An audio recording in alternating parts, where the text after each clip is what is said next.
माता की, भारत माता की। चराचरात वास करणारी गुरुदेव शक्ती या सभेला उपस्थित सर्व बंधू भगिनींना माझा जय गुरु। ये धरती अध्यात्म और राष्ट्रभक्ति के महासंगम की धरती है। यहां अप्रतिम बलिदानों पर बसे आष्टी गांव की प्रेरणा है।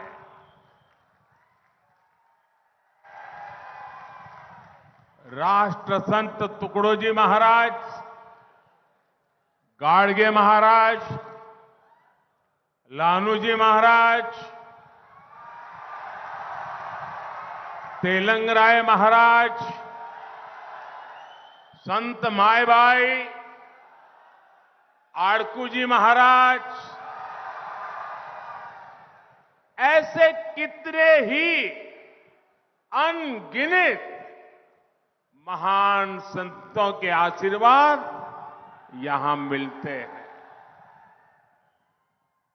मैं आज सौभाग्यशाली हूं कि इस धरती पर उन सभी पुण्य आत्माओं को प्रणाम करने का अवसर मिला है। आज चैत्र एकादशी भी है। पंढरपुर की आषाढ़ी, कार्तिकी, चैत्र और माघी ऐसी 4 यात्राएं मुख्य होती है। उनमें से आज चैत्र एकादशी की यात्रा है। आज हर तरफ गूंज रहा है, रूप पाहता लोचनी, सुख जाले वो साजड़ी, तो हा विठ्ठल बरवा, तो हा माधव बरवा।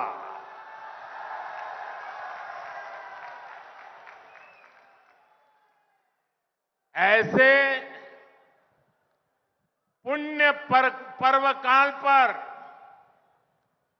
भगवान श्री विठ्ठल के चरणों में मैं शत शत नमन करता हूं, प्रणाम करता हूं।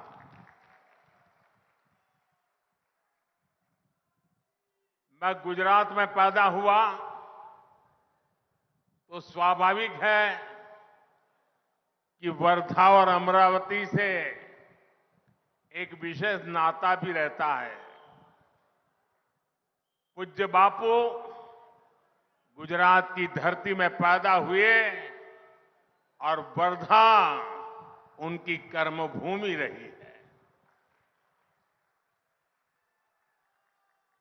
विनोबा जी भी लंबा समय जीवन का बड़ौदा में बिता करके फिर यहां आए।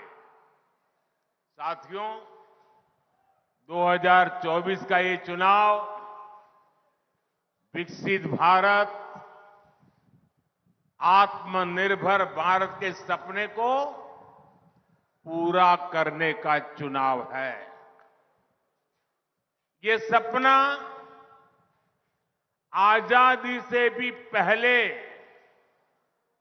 बापू ने देखा था। इसलिए आज जब देश इस दिशा में निर्णायक कदम उठाने जा रहा है तो इसमें वर्धा का विशेष आशीर्वाद चाहिए।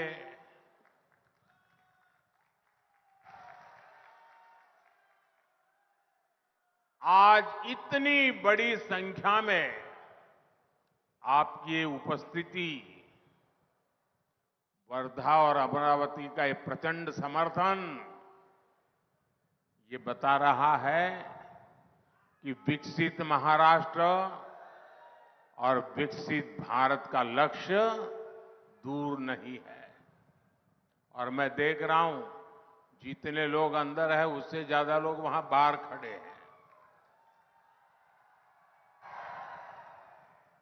और मैं वर्धा चुनाव सभा में पहले भी आया हूं, लेकिन इतना बड़ा जनसागर पहले एक बार भी नहीं था।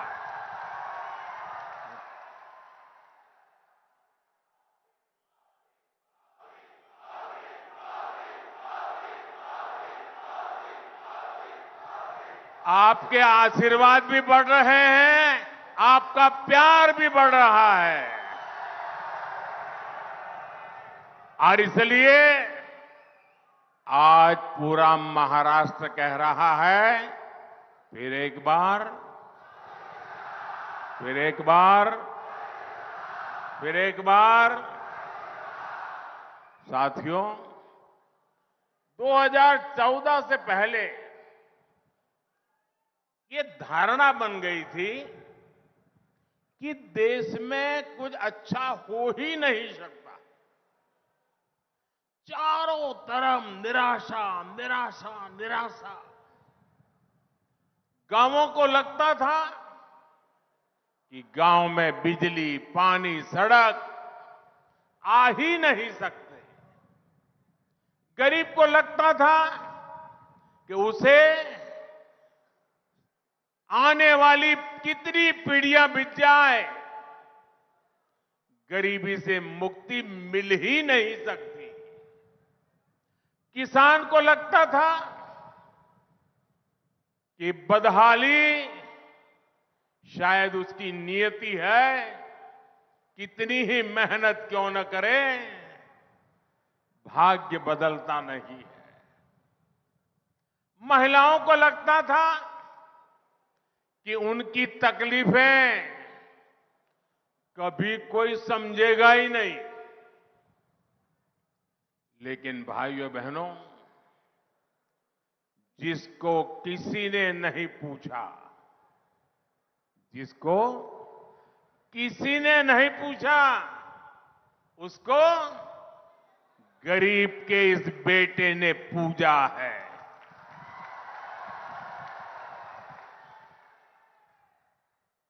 10 वर्षों में हमने 25 करोड़ लोगों को गरीबी से बाहर निकाला है। हमने हर गांव तक बिजली की रोशनी पहुंचाई है। हमने देश के 11 करोड़ लोगों को पानी का कनेक्शन दिया है। 10 वर्षों में 4 करोड़ गरीब परिवारों को पीएम आवास मिला है। 10 वर्षों में 50 करोड़ से ज्यादा लोग बैंकों से जुड़कर अर्थव्यवस्था का हिस्सा बने हैं। और आज जब वर्धा आया हूं तो आप सबसे मैं एक प्रार्थना करना चाहता हूं। करूं? ऐसे नहीं, आवाज में कुछ दम होनी चाहिए। जरा हाथ ऊपर कर बताइए, मैं प्रार्थना करूं। देखिए, आप अभी गांवों में जाते होंगे, अलग अलग बस्तियों में जाते होंगे। ये सारे काम जो मैं गिना रहा हूं ना, अभी भी हो सकता है किसी न किसी गांव में 1 आध 2 परिवार ऐसे हो, शायद मकान मिलना बाकी हो। 2-4 परिवार ऐसे हो जहां गैस का कनेक्शन न पहुंचा हो। 5-15 परिवार ऐसे हो शायद टॉयलेट न बना हो, नल से जल न पहुंचा हो। मेरी आपसे एक प्रार्थना है, आप मेरे प्रतिनिधि हैं, मेरे लिए आप ही मोदी है।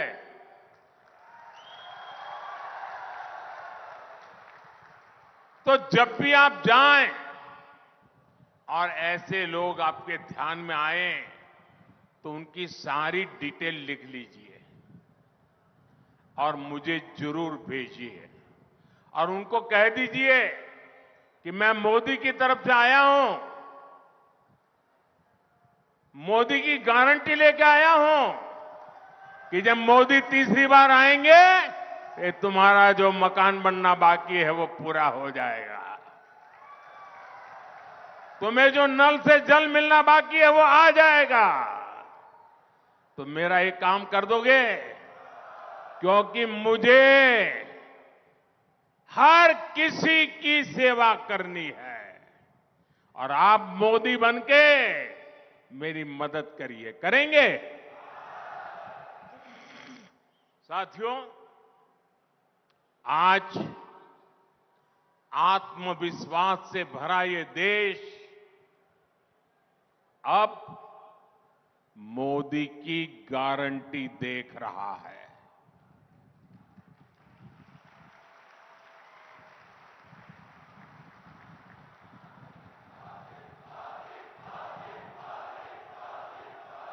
साथियों, गारंटी देने के लिए बहुत हिम्मत लगती है। गारंटी ऐसे नहीं दी जाती है। जब पूरी तरह कमिटमेंट होता है, पूरी तरह रोड मैप होता है और मन में एक संकल्प होता है कि मैं इस काम को करके रहूंगा, कितनी ही बाधाएं क्यों ना आए, मैं बहानेबाजी नहीं करूंगा, करके रहूंगा, तब जाकर के गारंटी निकलती है। मेरे लिए ये गारंटी 3 अक्षरों का खेल नहीं है। ये गारंटी के पीछे पल पल खपाने का इरादा है। पल पल आपके नाम, पल पल देश के नाम, 24/7 फॉर 2047। भाजपा ने अपने मैनिफेस्टो में कहा है, अगले 5 साल में गरीबों के लिए 3 करोड़ नए घर बनेंगे। देश के हर घर तक पाइप से पानी पहुंचेगा। और सबसे बड़ी बात मैं यहां सब मौजूद लोगों को कहना चाहता हूं, आजकल हर परिवार में कोई अपवाद नहीं होता है। हर परिवार, बुजुर्ग मां बाप होते हैं, दादा दादी होते हैं, चाचा चाची होते हैं और घर में जो कमाने वाले लोग होते हैं, जो काम करने वाले लोग होते हैं, उनके सामने रोजमर्रा की जिंदगी भी होती है। उनके सामने अपने बच्चों के लिए कुछ करने का इरादा भी होता है और ऐसे समय अपने बुजुर्ग मां बाप का ख्याल रखना, और उनको कोई न कोई तो बीमारी उस उम्र में आ ही जाती है। दवाई के पीछे, अस्पताल के पीछे खर्चा होता है। तो ऐसे हर परिवार को इस बोझ से मुक्ति देने के लिए हर 30, 35, 40, 45 साल के उम्र के व्यक्तियों को अपने परिवार में अपने सपना पूरा करने के लिए बोझ ज्यादा न करना सहना पड़े, इसलिए मोदी ने गारंटी दी है कि हिंदुस्तान के हर परिवार के 70 से ऊपर की उम्र के जो लोग हैं, उन सबको 5 लाख रुपए तक मुफ्त इलाज की जिम्मेवारी मोदी की रहेगी। आप पर ये बोझ कम होगा। ये बोझ उन बुजुर्गों को कहना दिल्ली में आपका बेटा बैठा है, वो उठाएगा। अभी हमने गैस सिलेंडर दिए हैं। भविष्य में आपकी रसोई में पाइप से गैस पहुंचेगी।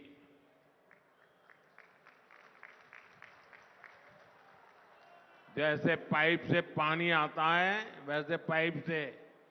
भाई गदाधारी, ओ गदाधारी, आपको देख लिया और फोटो भी निकल गई। आप नीचे रखो गदा, पीछे वालों को दिखता नहीं है।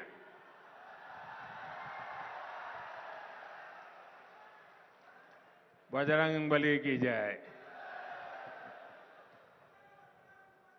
आप पहलवान हैं क्या? हमारे तड़स जी तो पहलवान रहे हैं।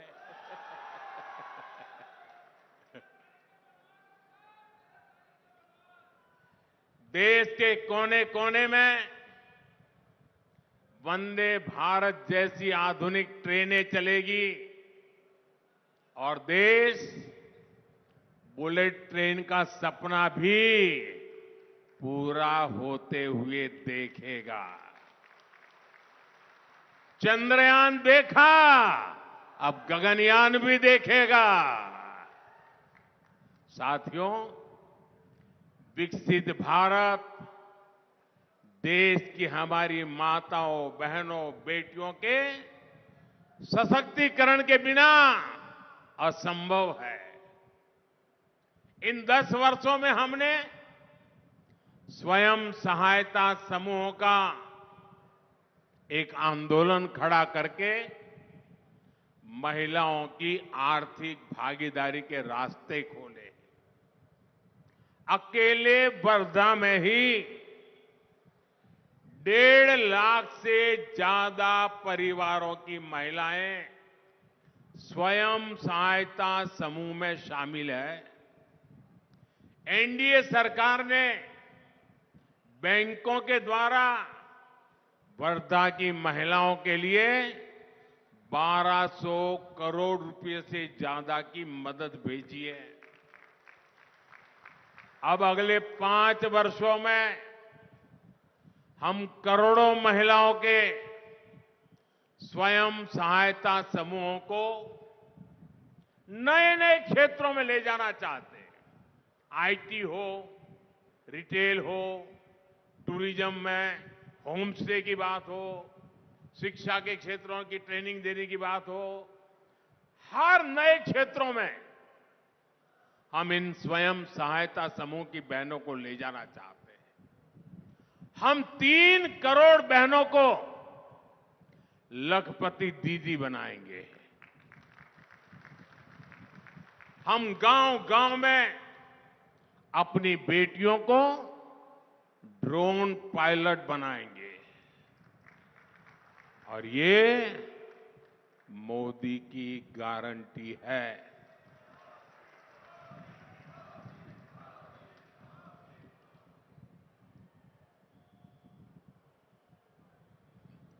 साथियों, कांग्रेस और इंडी अलायंस की सोच हमेशा से विकास विरोधी और किसान विरोधी रही है। इसलिए देश में दशकों तक किसानों की हालत लगातार इतनी खराब रही है। उनके दौर में जैसे काम होता था, उसके लिए मराठी में एक कहावत है और उस कहावत में कहते हैं, बारशाला गेला आणि 12व्याला आला। परिवार के नाम पर पत्थर तो लग जाता था, लेकिन कई पीढ़ियां गुजर जाती थी, फिर भी काम नहीं पूरा होता था। विदर्भ को कांग्रेस सरकारों के इस रवैये का बहुत नुकसान उठाना पड़ा, लेकिन आज हमारी सरकार विदर्भ को उतनी ही ज्यादा प्राथमिकता देकर काम कर रही है। यहां एकनाथ शिंदे जी, देवेंद्र फडणवीस जी और अजीत पवार जी पूरी शक्ति से आप सभी की सेवा में जुटे हुए हैं। आप देखिए, एनडीए सरकार बाला साहब ठाकरे समृद्धि महामार्ग का निर्माण करवा रही है। आज नागपुर से गोवा के बीच 1,00,000 करोड़ रुपए की लागत का ग्रीन हाईवे बन रहा है। वर्धा, सेवाग्राम, पुलगांव और हिंगनघाट जैसे क्षेत्रों में बेहतर रेल सेवा उपलब्ध हुई है। वर्धा, यवतमाळ, नांदेड़ के बीच रेलवे लाइन और वर्धा से बल्लार शाह के बीच रेल ट्रैक जैसे प्रोजेक्ट इस क्षेत्र की कनेक्टिविटी बढ़ा रहे हैं। दामनगांव रेलवे स्टेशन का पुनर्विकास किया जा रहा है। हमारी सरकार ने आरवी विधानसभा क्षेत्र में सिंगल लाइन को ब्रॉडगेज रेलवे लाइन में बदलने के लिए अलग से फंड दिया है। वर्धा के सिंधली में ड्राई पोर्ट का काम भी पूरा हो चुका है और देश में टेक्सटाइल इंडस्ट्री को बढ़ावा देने के लिए जो टेक्सटाइल पार्क बन रहे हैं उनमें एक अमरावती में बन रहा है।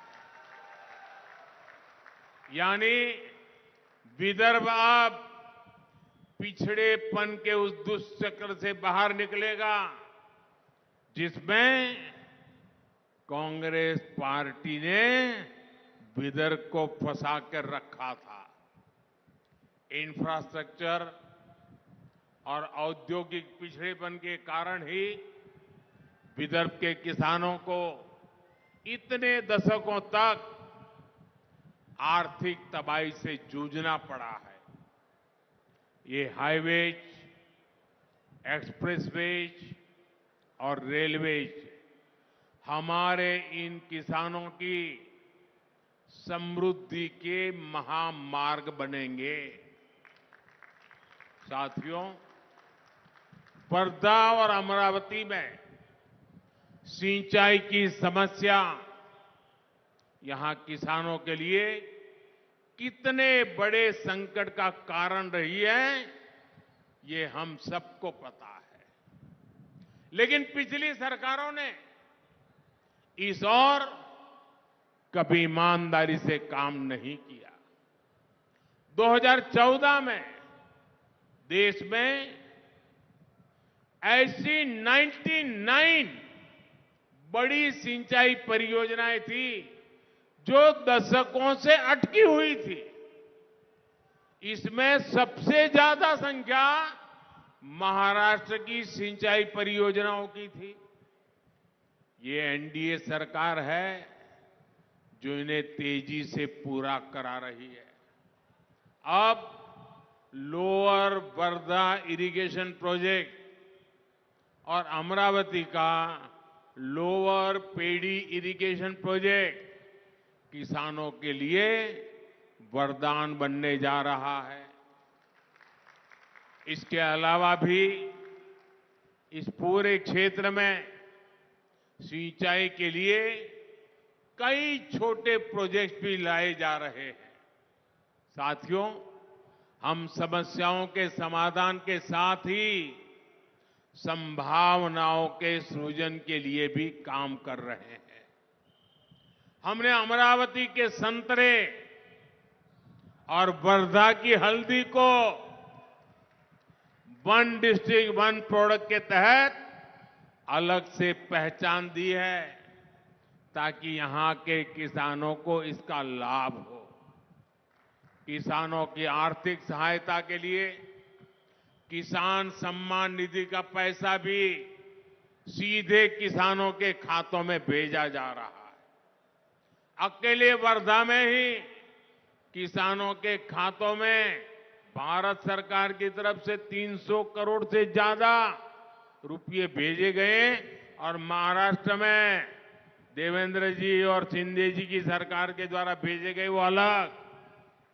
साथियों, आज बीजेपी के विकास के सामने इंडी अलायंस मुद्दों की कंगाली से जूझ रहा है और इसलिए ये लोग अब केवल गाली गलौज और अपमान की राजनीति पर उतर आए हैं। इंडी अलायंस की तमिलनाडु की जो पार्टी सनातन के विनाश की घोषणा करती है, उन नेताओं से ये लोग छत्रपति शिवाजी महाराज की धरती पर हमारे महाराष्ट्र में लाकर रैली करवाते हैं। अयोध्या में राम मंदिर का 500 साल पुराना सपना पूरा होता है तो कांग्रेस पार्टी और उसके दोस्त उसका भी बहिष्कार करते हैं। अयोध्या में भव्य राम मंदिर में पहली रामनवमी का आयोजन हुआ। सूर्य की किरणों से भगवान राम के अभिषेक ने हर देशवासी को भक्ति से सराबोर कर दिया।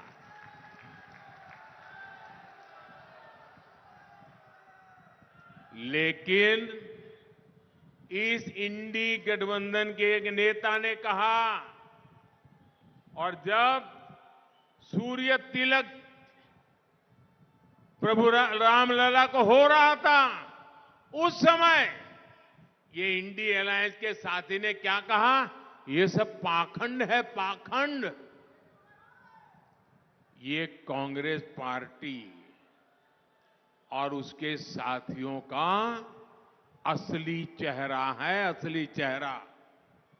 साथियों, एकनाथ शिंदे जी की सरकार ने यहां लालूजी महाराज देवस्थान का पुनर्विकास का संकल्प किया है। ये लोग अगर मजबूत हुए तो उसका भी विरोध करेंगे। इसलिए छत्रपति शिवाजी महाराज की ये धरती पर कांग्रेस के इन पापों का हिसाब आपको करना है। साथियों, कांग्रेस पार्टी भी ये बात जानती है कि वो चुनाव नहीं जीत सकती है। इसलिए कांग्रेस के युवराज नतीजों के बाद देश में आग लगाने की धमकी दे रहे हैं। संविधान को कैद करके आपातकाल लगाने की इनकी मानसिकता बदली नहीं है, लेकिन देश ने मन बना लिया है। और आज पहले दौर का जो मतदान हुआ है ना, सब दूर एक ही बात नजर आ रही थी, फिर एक बार। साथियों, देश एक मजबूत, निर्णायक और स्थायी सरकार ही चाहती है। इसलिए कांग्रेस या इंडिया अलायंस को वोट देना एक तरह से अपना वोट व्यर्थ करना है, बर्बाद करना है। महाराष्ट्र का एक एक वोट विकास के लिए पड़ना चाहिए। आने वाली 26 अप्रैल को आप सभी को वर्धा से भाजपा उम्मीदवार श्री रामदास चंद्रभानजी तड़स और अमरावती लोकसभा से श्रीमती नवनीत राणा जी को रिकॉर्ड संख्या में वोट डालकर भारी मतों से विजयी बनाना है। बनाएंगे। लेकिन इसके लिए एक मेरी शर्त है, काम करना पड़ेगा। करेंगे। एक, मतदान के पुराने सारे रिकॉर्ड तोड़ने होंगे। तोड़ेंगे। हर पोलिंग बूथ जीतना होगा। जीतेंगे। पोलिंग बूथ जीतेंगे। एक भी पोलिंग बूथ ऐसा नहीं है ना कि जहां पर हमारा पराजय हो। सबके सब पोलिंग बूथ जीतेंगे। आने वाली पूरी शक्ति समय पोलिंग बूथ को जीतने के लिए लगा देनी चाहिए। और आप सभी को मेरा एक और काम भी करना है। करेंगे। ये मेरा पर्सनल काम है, ये तड़स जी का नहीं है। करेंगे। सब लोग बताएं तो बताऊं मैं। करेंगे। तो मेरा एक काम करना, महाराष्ट्र में घर घर जाना, जाकर के कहना कि मोदी भाई आए थे और परिवार के सबको प्रणाम कहा है, मेरा प्रणाम पहुंचा देना। मेरा प्रणाम पहुंचा देंगे। पहुंचा देंगे।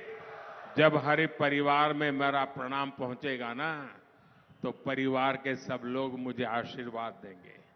और जब मुझे आशीर्वाद मिलते हैं तो एक नई ऊर्जा मिलती है। और जब नई ऊर्जा होती है तो आपके लिए, आपके सपनों के लिए मुझे खप जाने का आनंद मेरा बढ़ जाता है। इसलिए मुझे हर परिवार से आशीर्वाद चाहिए।